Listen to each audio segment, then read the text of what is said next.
So if p-values are a big deal, and they really are, how can you tell if it's significant or not, and what makes it more significant?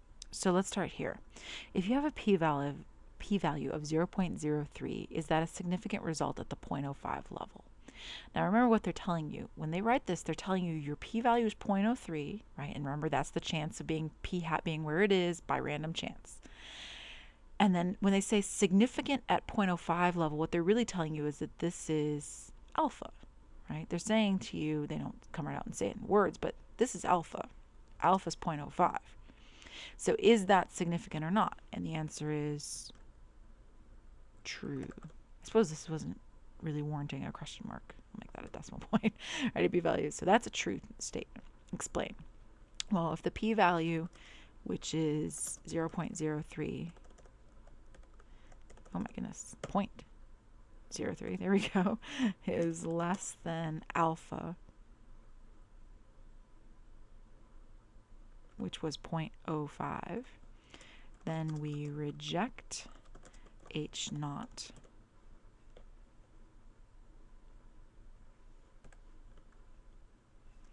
Which means the results were statistically significant. Okay. Now, true or false? A p-value of 0.02 provides more evidence against the null hypothesis than a p-value of 0.03. Absolutely true. Okay. The reason being because let me put it this way. Statistical significance is tied up with rejecting the null hypothesis, right? They go hand in hand. We learned that it was one of the first, actually it was the first box in this particular section of the notes. All right, so if statistical significance means rejecting the null hypothesis, also keep in mind, and we reject the null hypothesis when p-values are low, right? Then alpha. So a p equal to 0.02 will cause us to reject the null hypothesis more often than a p-value of 0.03, which means that it provides more evidence against the null hypothesis.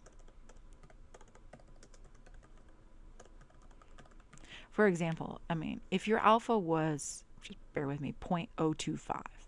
If your alpha was 0.025, matter of fact, I'll write it down. If, for example, if alpha was 0.025,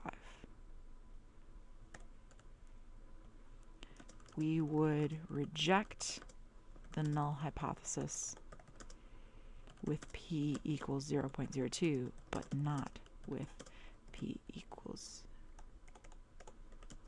0.03, which means automatically that p equals 0.02 is stronger evidence.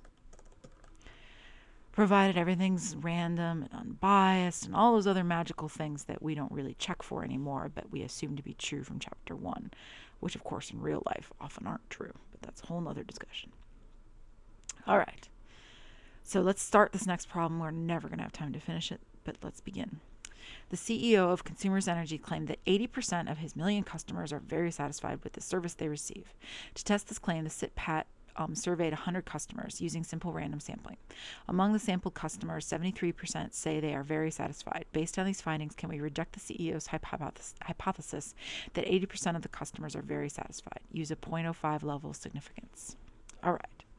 So we're going to do the p-value method. So step 1, you need to make some hypotheses. You need the null, and you need the alternative.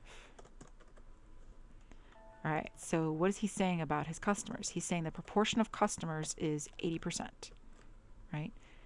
And then we are testing that, and we'll think about that for next time.